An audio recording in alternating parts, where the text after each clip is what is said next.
Hello, my name is Rahul. Welcome to demo for supply planning in Oracle Supply Chain Planning. In this session, we talk about plan for forecast demand that doesn't identify a fulfillment organization. With this enhancement, you can plan for the forecast published at a global level without the context of an organization. You can consume the forecast without a reference to a shipment location. Forecasts are consumed at the global level with reference to a ship to consumption level. The unconsumed global forecasts are distributed to various shipment facilities or organizations based on the sourcing rules and split percentages defined.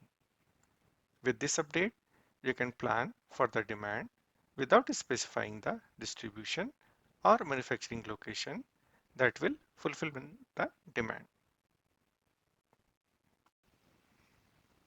This feature is supported for both unconstrained and constrained supply plans. It is also supported for supply plan and demand and supply plan types. For this demo, a demand and supply plan in unconstrained mode is created. The forecasting time level is week and supply plan is planned in daily buckets. Now let's look into the demand tab. The input measures is final shipment history and the output measure is shipment forecast. The forecast buckets are set to 14.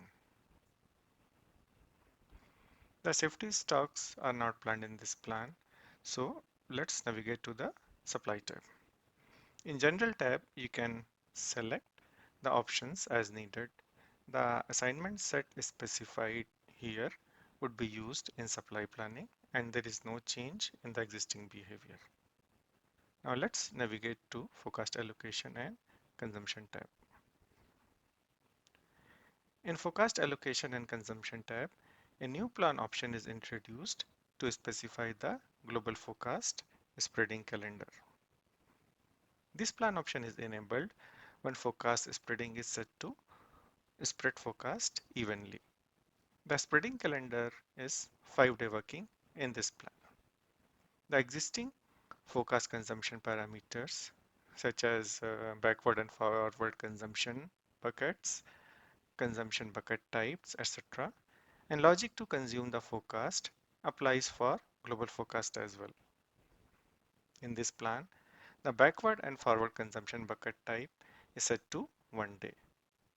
Another plan option, forecast distribution assignment set, is introduced to specify the assignment set for global forecast distribution.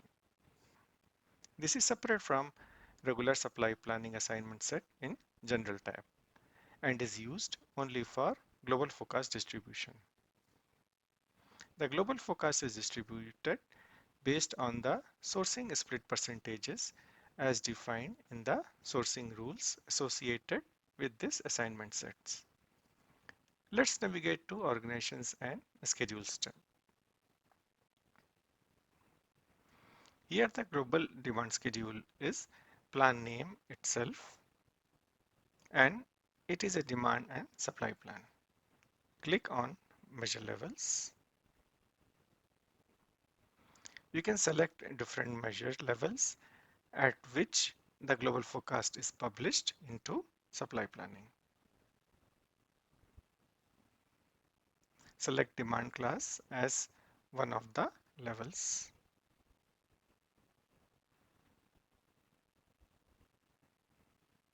You must select a null or blank value for the organization dimension for supply planning to recognize the global forecast. If the organization level is populated, then the demand schedule is considered to be a local forecast. Let's select null value for the organization dimension. A seeded hierarchy customer zone is added to the customer dimension. This hierarchy is populated only when organization level is selected as null. Select this hierarchy. This hierarchy contains the zone level. For this plan, global forecast is published at item, demand class, zone, and week level.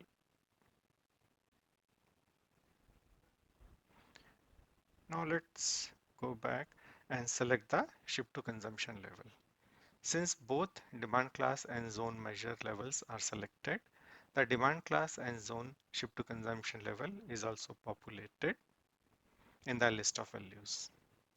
Select demand class as and zone as the ship to consumption level.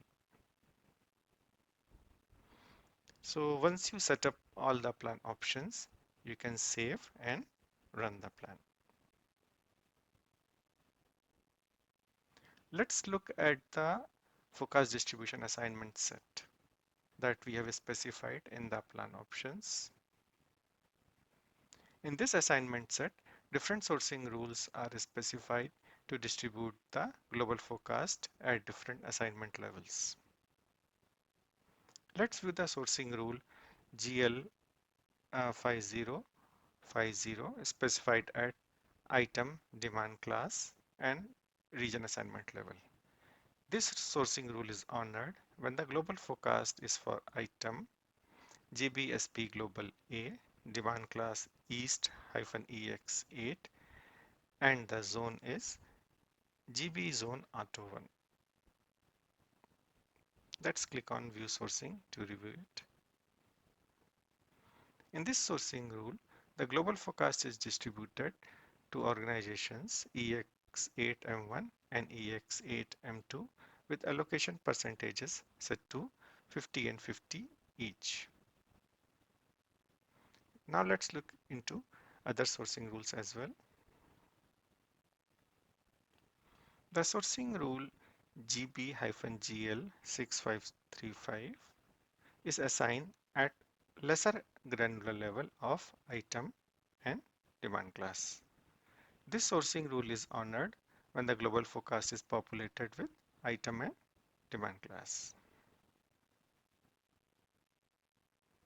In the sourcing rule GB-GL6535, the global forecast is distributed to organizations EX8:M1 and EX8:M2 with allocation percentage as 65 and 35 respectively. Let's look into another sourcing rule.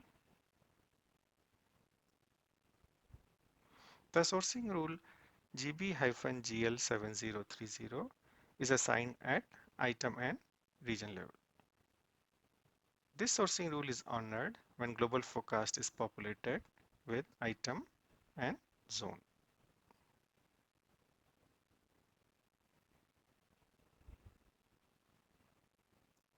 In the sourcing rule GB-GL7030, the global forecast is distributed to organizations EX8M1 and EX8M2 with allocation percentage as 70 and 30 respectively.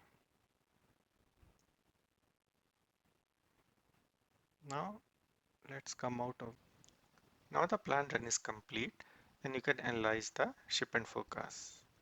The final shipment forecast is 750 each week for different levels such as item, week, and demand class. To analyze the new global forecast measures, created a pivot table at item, demand class, and zone levels. Since spreading is on, global forecasts are distributed 150 each day as per the spreading calendar for global forecast. The sales order for quantity 200 on 116 with zone GB Zone Auto 1 and demand class East EX8 consumes the global forecast of quantity 150 fully on 116 and partially on 150. Remember that backward and forward consumption bucket days are set to 1.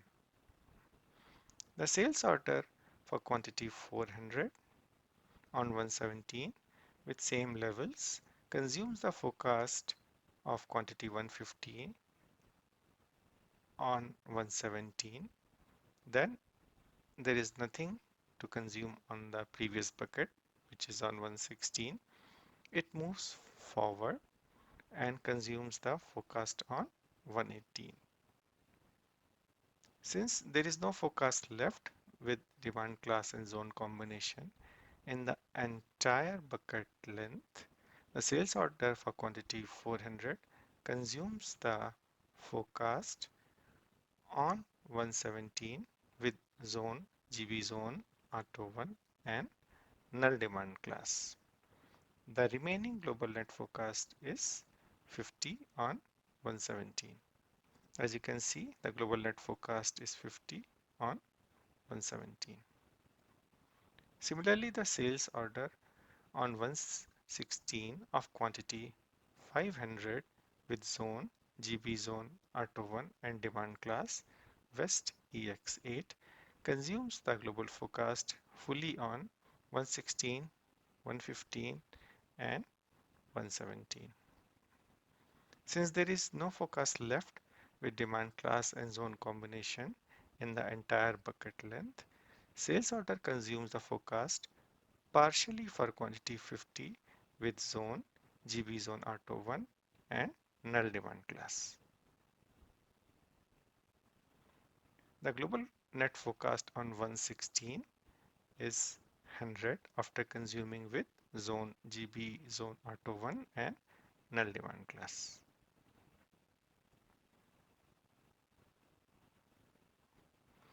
After consuming the global forecast, supply plan distributes the global forecast to shift from organizations based on the sourcing rules and the split percentages as defined in the forecast distribution assignment set.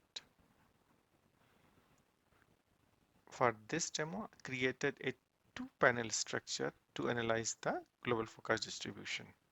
The top panel has the global forecast measures and the bottom panel has the net forecast and sales order measures.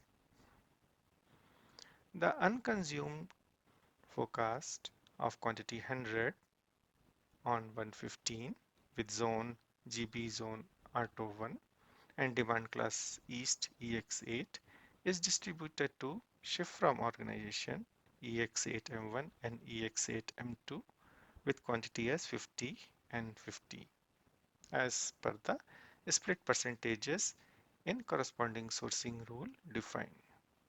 Similarly, all other global forecasts are distributed to respective shift from organization based on associated assignment types and sourcing rule as we can see in this particular table view. After global forecast distribution, supply plan will continue to plan for demands in various shift from organizations using the existing behavior. This concludes the demo. Thank you for listening.